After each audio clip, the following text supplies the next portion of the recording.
আসসালামু আলাইকুম। আজকে আমরা দেখব একটি পাসপোর্ট আকৃতির ছবি কিভাবে তৈরি করা যায়। এখানে ব্যাকগ্রাউন্ড রিমুভ কিভাবে করতে হয়, ছবি পাসপোর্টের সাইজ কতটুকু, কিভাবে কাটতে হবে, সেগুলো আমরা বিস্তারিত দেখব ইনশাল্লাহ। তো চলেন দেরি না করে শুরু করা যাক আজকের প্রথম টেক ভিডিও।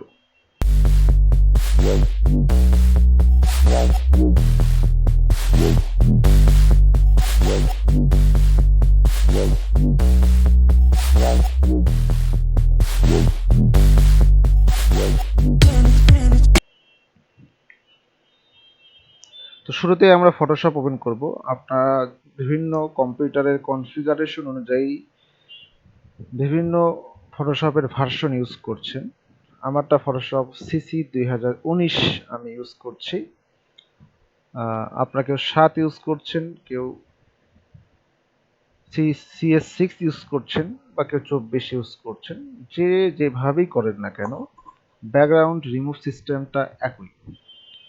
আমরা আজকে দুই ধরনের দেখাবো কিভাবে ব্যাকগ্রাউন্ড রিমুভ করতে হয়, ব্যাকগ্রাউন্ড কিভাবে দিতে হয়, এবং পাসপোর্ট আকারের ছবি কিভাবে তৈরি করতে হয়।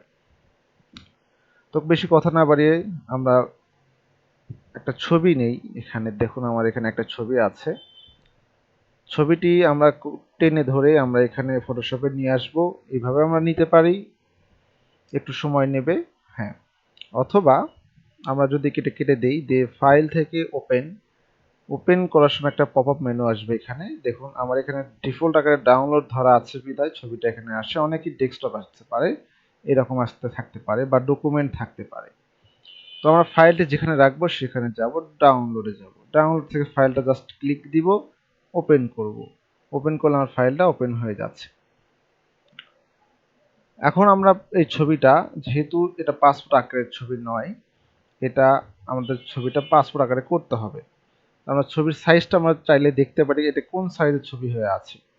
তো আমরা যদি দেখতে চাই ইমেজ থেকে আমরা এখানে যদি যাই ইমেজ সাইজে যদি দেখতে চাই, দেখেন এখানে 9.3 ইঞ্চ ও 13.972 ইঞ্চ রেজুলেশন 72 দেওয়া আছে। তো আমরা পাসপোর্ট বলেছি, পাসপোর্ট আকারের ছবি কাটতে আমরা দুইভাবে ইউজ করতে পারি, দুইভাবে করা যেতে পারে। তো প্রথমত আমরা শর্টটা দেখি, দ্বিতীয়ত আমরা ম্যানুয়ালটা দেখব। শর্ট কি, আমরা এখানে ক্রপ টুলে যাব। ক্রপ টুল থেকে আমরা এখানে সাইজটা ধরে দেব। আমাদের যেহেতু সাইজ পাসপোর্ট সেভ করা আছে, তো সেক্ষেত্রে আমরা 1.49 ইঞ্চি আর হাইট দেব হচ্ছে 1.89 ইঞ্চি, রেজুলেশন থাকবে 300x300। তো আমরা যদি এখন এই ক্রপ টুলটা টেনে নিয়ে আসি পাসপোর্ট আকারে যেটুকু আমরা নিতে চাই, আমরা সেটুকু নিতে পারি। আমরা যেহেতু চুলে মাথার উপরে একটু ফাঁকা বেশি, তো সেক্ষেত্রে আমরা একটু হালকা কমায় দিতে পারি। দিয়ে আমরা যদি এন্টার চাপি, তাহলে ছবিটা কিন্তু আমার পাসপোর্ট আকারে ক্রপ হয়ে গিয়েছে। তো ছবিটা আমরা ক্রপ করলাম। দ্বিতীয় পর্যায়ে যেটা করবো সেটা হচ্ছে ছবির ব্যাকগ্রাউন্ডটা রিমুভ করব। এখন ফটোশপ 7 ব্যতীত ফটোশপ CS6 এর পরের যে ভার্সনগুলো আছে, সেগুলোতে আমরা ব্যাকগ্রাউন্ড রিমুভের অনেক কিছু টুলস পেতে পারি। সেটা ফটোশপ CS6 এ আছে, আবার ফটোশপ সিসিতে আছে, CS6 এ নাই। তো আমরা যেহেতু ফটোশপ সিসি 2019 ইউজ করছি, সেক্ষেত্রে আমরা কিভাবে ব্যাকগ্রাউন্ডটা চেঞ্জ করব। দেখুন, ব্যাকগ্রাউন্ড চেঞ্জ করতে গেলে আমাদের এখানে একটা টুলস আছে। এখানে ম্যাজিক টুল বলে এটাকে। ম্যাজিক টুল যদি আমরা সিলেক্ট দেই, তাহলে এরকম সিলেক্ট হচ্ছে, কিন্তু সম্পূর্ণ ছবির ব্যাকগ্রাউন্ডটা সিলেক্ট করছে না। এইভাবে সম্পূর্ণ ব্যাকগ্রাউন্ড দেখেন, আমরা এখানে দিলে দিচ্ছে না। যখন আমরা এটা দিব, শিফট চেপে ধরে আবার দিব, তখন এইভাবে আস্তে আস্তে একটা সময় সাপেক্ষ সিলেক্ট করার অপশন।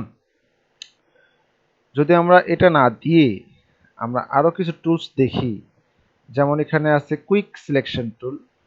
তার কুইক সিলেকশন টুলটা দেখি। কুইক সিলেকশন টুল হচ্ছে, আমরা যখন এইরকম বৃত্ত আকারে প্লাস চিহ্ন আসবে, তখন মাউসের রাইট বাটন ধরে দেখে আমরা এরকম ক্লিক দিব, ধরে চেপে ধরে রাখতে হবে। ধরে রেখে এরকম টেনে নিয়ে যেতে হবে, নিয়ে গিয়ে আমরা এরকম করে দিতে পারি। কিন্তু সেক্ষেত্রেও দেখেন ছবির ব্যাকগ্রাউন্ডের মার্কের অপশনটার টি শার্টের ভিতর চলে এসছে। এভাবে আমরা রিমুভ করতে পারি। একটু সময় সাপেক্ষ, যে ধরলাম, ধরে একটু অল্টার চেপে ধরে আমরা একটু এরকম করে মিনিমাইজ করে উপর দিকে দিয়ে দিলাম, যেটুকু আমাদের বর্ধিত অংশ ভিতরে আসছে, আস্তে আস্তে করে আবার একটু এ করে দিলাম। এটা একটু সময় সাপেক্ষ বিষয়। আর একটা টুল আছে যেটা হচ্ছে 3 নাম্বার টুল, সেটা হচ্ছে object selection tool. Object selection tool কিভাবে কাজ করে সেটা হচ্ছে আমাদের এরকম ক্রপ আকারের চিহ্ন, আমরা যেরকম পাসপোর্ট করেছিলাম, আমরা জাস্ট খালি ক্রপ আকারে যেটুকু আমরা করবো সেটুকু আমরা সিলেক্ট করে দিব, দিয়ে আমরা কিছুক্ষণ মাউস ছেড়ে দিব। দেওয়ার পর আমরা দেখি ব্যাকগ্রাউন্ডে সিলেক্ট হয় কি না, এটা আমাদের দেখতে হবে। তো যেহেতু একটু সময় সাপেক্ষ, কনফিগারেশনের উপর নির্ভর করবে। দেখুন এখানেও কিন্তু ছবিটা সিলেকশন হয়নি, তাহলে তাই বলে কি সহজ সমাধান নেই? অবশ্যই আছে। সেক্ষেত্রে আমাদের যেটা করতে হবে সেটা হচ্ছে ব্যাকগ্রাউন্ডের এখানে দেখুন লক চিহ্ন আছে, এটা যদি আমরা একটা ক্লিক দেই আনলক হয়ে লেয়ার হয়ে যাবে। লেয়ার থেকে আমরা প্রপার্টিসে যাব, বা এখান থেকে আমরা যদি ভিউ উইন্ডো থেকে প্রপার্টিস অপশন আছে দেখেন, এই যে প্রপার্টিস অপশন আছে, যাদের নাই এখানে টিক চিহ্ন দিয়ে প্রপার্টিসটা নিয়ে আসবেন। যাওয়ার পর নিচে দেখেন এখানে রিমুভ ব্যাকগ্রাউন্ড এবং সিলেক্ট সাবজেক্ট। তো আমরা যদি রিমুভ ব্যাকগ্রাউন্ডে ক্লিক দেই তাহলে আমাদের কিছু সময় নেবে, নেওয়ার পর ছবির ব্যাকগ্রাউন্ডটি রিমুভ হয়ে যাবে। আমরা যদি দেখেন একটু সময় না, এই দেখেন কত সুন্দরভাবে ছবির ব্যাকগ্রাউন্ডটা দেখেন রিমুভ হয়ে গিয়েছে। এটা আপনি ফটোশপ 7, ফটোশপ CS6 এ পাবেন না, এটা তার পরবর্তী ভার্সন যেগুলা সেগুলাতে আপনি পাবেন। ফটোশপ CC 18-তে পেতে পারেন, তবে এটা কত সুন্দর এক ক্লিকে আমরা রিমুভ করতে পারছি। এখন এই ব্যাকগ্রাউন্ড রিমুভে আমরা কিভাবে পিছনের ব্যাকগ্রাউন্ডটা দিব? নীল কালার কেউ দেয়, কেউ সাদা কালার দেয়। আমরা তাহলে যদি দিতে চাই তাহলে আমরা এখানে দেখুন একটা অপশন আছে, এখানে ক্রিয়েট অ্যাডজাস্টমেন্ট লেয়ারের একটা অপশন আছে। তো ফিল, আমরা এখানে যদি ক্লিক দেই এখানে আমাদের সলিড কালার দিতে হবে, গ্রেডিয়েন্ট দিতে পারেন, প্যাটার্ন দিতে পারেন। আমরা যেহেতু সলিড দিব, সলিড কালারটা ধরে দেবো। কি কালার দিব আমরা এখানে? তো আমরা এখানে দেবো ব্যাকগ্রাউন্ডে নীল কালারটা দিতে যাচ্ছি, যদি নীল কালার ধরে দিয়ে ওকে করে দিলাম, দেখুন ছবিটা নাই। তাহলে আমাদের এখান থেকে এই লেয়ারটা যদি আমরা নিচে টেনে নিয়ে আসি, ছবির নিচে, ছবিটা কিন্তু আমাদের আসছে, পেছনে নীল ব্যাকগ্রাউন্ডটা আমরা হয়েছে। এখন আপনাকে কাস্টমার যদি বলে যে এই ব্যাকগ্রাউন্ডটা চেঞ্জ করতে হবে, তাহলে কি করবেন? জাস্ট খালি এখানে একটা ক্লিক দিবেন, দেওয়ার পর এখানে এসে আপনি যে ব্যাকগ্রাউন্ড দিতে চান, সাদা সাদা হবে, একটু হালকা কালোর ভিতর রাখবেন, সাদা কালো তাও থাকতে পারেন, বা একটু সবুজ সেটাও দিতে পারেন। আপনাকে এখানে কিন্তু কোনো বাড়তি ঝামেলা নিতে হচ্ছে না। তো এইভাবে আমরা ছবির ব্যাকগ্রাউন্ড চেঞ্জ করতে পারি। অসংখ্য ধন্যবাদ যারা ধৈর্য সহকারে ভিডিওটি দেখেছেন, তাদেরকে অসংখ্য ধন্যবাদ। পরবর্তী টিপস নিয়ে আবার আসবো ইনশাল্লাহ। এই কথা বলে আমি শেষ করছি। আসসালামু আলাইকুম ওয়া রাহমাতুল্লাহি ওয়া বারাকাতুহু।